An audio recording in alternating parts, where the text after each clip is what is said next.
Kehadiran kami mengagetkan mereka. Prediksinya, kami akan tiba tengah hari. Saking gugupnya, mereka sampai lupa mempersilakan kami masuk ke dalam rumah. Kemudian, kami memilih duduk di teras rumah sambil menunggu kehadiran Ralik, saudara istri Pun Rahman. Kami dijamu dengan semangkok kopi kertup dan bubur kacang hijau. Hampir 2 jam lamanya kami berbincang-bincang di teras rumah itu.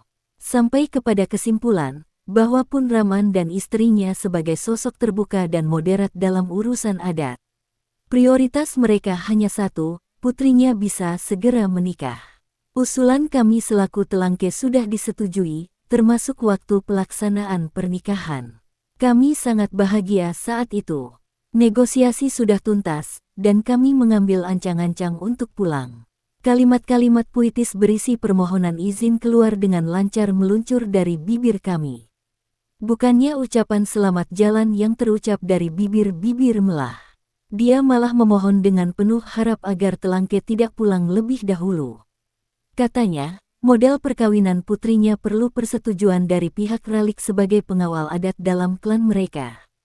Meskipun mereka sebagai orang tua calon pengantin perempuan sudah setuju, tetapi menyangkut adat dan model perkawinan tidak bisa mereka putuskan sepihak.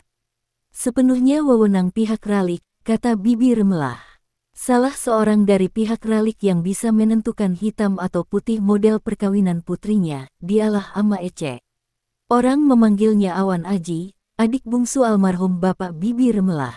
Bibir Melah mengisahkan, semasa almarhum orang tuanya masih hidup, bapaknya pengawal adat paling disegani, berwibawa, pemberani, dan jawara.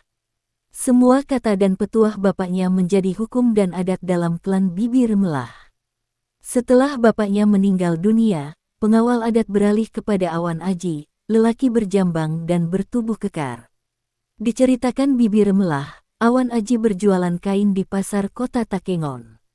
Kehidupan ekonominya cukup memadai, makmur, dan beberapa anaknya sekolah di luar daerah. Bukan itu saja, di antara sawah yang berada di Tanjung Pedemon, ada bagian Awan Aji. Sawah itu dikelola oleh Pun Rahman. Setahun sekali, Awan Aji datang ke sana untuk mengambil padi bagiannya. Mohon telangke bersabar menunggu, harap Bibir Melah memelas kepada Paman Payatumpi. Baiklah, kata Paman Payatumpi dengan penuh percaya diri.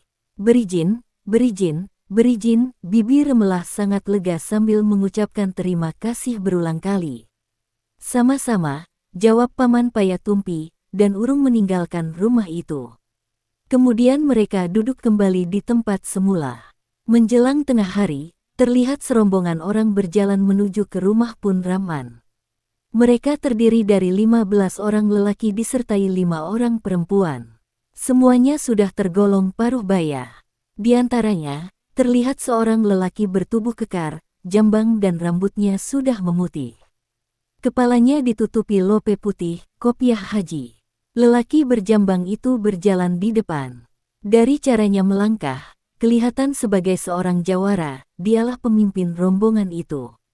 Minggu lalu, lelaki yang berjambang itu tidak hadir di sini, bisik Paman Pondok Baru kepada Tengku Payah.